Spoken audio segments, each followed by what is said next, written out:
पतंजलि योग सूत्रों को योग की महानतम पुस्तकों में से एक माना जाता है। क्या हम इसे पढ़कर योग के बारे में कुछ समझ सकते हैं? जानते हैं कि कैसे यह पुस्तक पढ़ने या समझने के लिए नहीं है, बल्कि ये यंत्रों की एक जटिल व्यवस्था है। पतंजलि की योग सूत्र एक ऐसी किताब है जिसका हर वाक्य एक कुंजी की तरह है। ये खतरनाक है, बेहद खतरनाक। यही वजह है कि पतंजलि ने भाषा के इस्तेमाल में बेहद सावधानी से काम लिया है। भाषा पर उनका जबरदस्त अधिकार था। पतंजलि और एक अन्य योगी व्याघ्रपाद के बीच चुहलबाजी होती रहती थी। पतंजलि, व्याघ्रपाद और एक और महान योगी नंदिकेश्वर एक बार साथ साथ थे।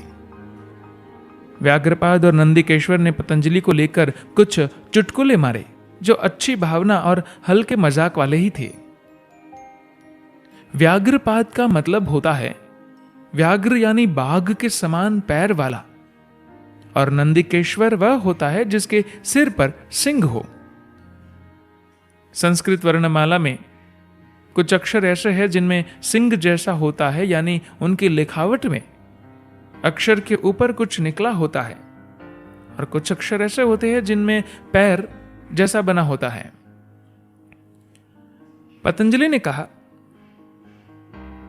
तुम लोग मेरा मजाक बना रहे हो। मैं कुछ ऐसा लिखूंगा जिसमें सिंह और पैर न हो। इसके लिए मैं सिर्फ बाकी के अक्षरों का ही उपयोग करूंगा। ज्यादातर अक्षरों में यह सब था।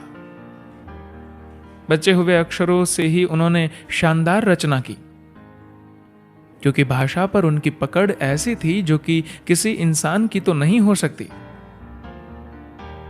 भाषा पर अपनी इसी पकड़ के कारण उन्होंने सूत्रों को इस तरह से लिखा कि उनका हर हिस्सा एक यंत्र की तरह से हो गया। मैं हमेशा यह बात कहता हूं कि योग सूत्र पढ़ने के लिए नहीं है, समझने के लिए भी नहीं है। उन पर टिक्का टिप्पणी भी नहीं की जा सकती। अगर आप एक खास तरह के अनुभव तक पहुंच गए तो हर सूत्र विस्फोटक है। आपको इन सूत्रों के अर्थ जानने की जरूरत नहीं है, क्योंकि ये अस्तित्व परक है। ये सिर्फ कुछ शब्दों और उनके अर्थों का मेल नहीं है। आप वैसे भी उसके अर्थों के साथ कर ही क्या सकते हैं। ये एक अस्तित्व की तरह मौजूद है। इनमें एक तरह का यंत्र मौजूद है। अगर आप इजाजत दे तो ये आपके भीतर एक विशाल आयाम को खोल सकती है। इसलिए योग सूत्र यानी पतंजलि योग सूत्र को एक किताब कह देना सही नहीं है, क्योंकि ये किताब है ही नहीं। ये यंत्रों की एक बेहद जटिल व्यवस्था है। ऐसे शानदार यंत्रों को इतनी बुद्धिमत्ता के साथ व्यवस्थित किया गया है कि इस तरह की दूसरी चीज का मिलना दूर दूर तक संभव नहीं दिखता है। अगर ऐसा कभी हुआ भी तो बहुत मुश्किल से होगा, क्योंकि इस तरह के अनुभव वाला कोई शख्स हुआ भी तो शायद वह इस तरह का विद्वतापूर्ण सिरदर्द नहीं लेगा। अगर कोई इतना विद्वान होता है तो वह आमतौर पर अपनी विद्वता में इतना खो जाता है कि उसे कभी कोई अंदरूनी अनुभव नहीं हो पाता। ऐसा शख्स जिसके पास अंदरूनी अनुभव की गहराई हो और विद्वता के साथ साथ भाषा पर भी जबरदस्त पकड़ हो, इसके पहले कभी नहीं हुआ। बड़ी संख्या में लोगों को यह विश्वास ही नहीं होता है कि किसी एक शख्स को जीवन की इतनी गहरी समझ भी हो सकती है। इसी के चलते आजकल विद्वान लोग ये तर्क भी करते रहते हैं कि ये कई लोगों का सामूहिक काम हो सकता है, किसी एक इंसान का नहीं। लेकिन सच्चाई यही है कि ये एक ही इंसान के द्वारा लिखा गया है। खास बात यह भी है कि इसे इतने रूखे और अरुचिकर तरीके से लिखा गया है कि कोई इसे पढ़ना ही पसंद ही नहीं करेगा। ये सतही लगता है, शब्द भी सतही है, उनके कोई मायने नहीं है। बहुत सारे मूर्ख योग सूत्रों की व्याख्या करने की कोशिश कर रहे हैं। वे इन पर बड़ी बड़ी किताबें लिख रहे हैं। जब तक आप किसी सूत्र को अनुभव न कर ले, तब तक आप उसके बारे में कोई भी टिप्पणी करने की स्थिति में हो ही नहीं सकते। आपकी व्याख्याएं सिर्फ व्याख्याएं हैं, जबकि सूत्र तो अपने आप में सत्य का विस्फोट है। वे व्याख्या के लिए नहीं है, उन्हें सिर्फ अनुभव से समझा जा सकता है और अनुभव से ही समझाया जा सकता है। ये कोई किताब नहीं है जिसमें 1 से 200 सूत्र आप पढ़ ले। अगर आप एक सूत्र का अनुभव कर ले तो आप एक सिद्ध पुरुष बन जाएंगे। अगर आप इन्हें अपने भीतर एक वास्तविकता बना ले तो आपकी चेतना में जबरदस्त प्रस्फुटन होगा। जिस बुद्धिमानी से भाषा का प्रयोग किया गया है वह अविश्वसनीय है, सचमुच अविश्वसनीय है। न इससे पहले ऐसा काम हुआ, न उसके बाद इस धरती पर किसी ने ऐसा काम किया है। पूरे पतंजलि योग सूत्र में कहीं भी आपसे किसी भी तरह के अभ्यास को करने की सलाह नहीं दी गई है। वे केवल सूत्र है, यानी एक तरह का धागा। धागा किसी हार का सबसे महत्वपूर्ण हिस्सा होता है। धागे के बिना कोई हार नहीं होगा, लेकिन धागे के कारण आप हार नहीं पहनते। आप इसे इसके फूलों की वजह से पहनते हैं। इसलिए पतंजलि ने केवल सूत्र दिए, अपने आप में यह कुछ भी नहीं है। जब आप इसमें सही चीजों को जोड़ते हैं, केवल तभी ये सुंदर बनते हैं। लोग इसे तभी पहनेंगे जब ये हार बनेगा।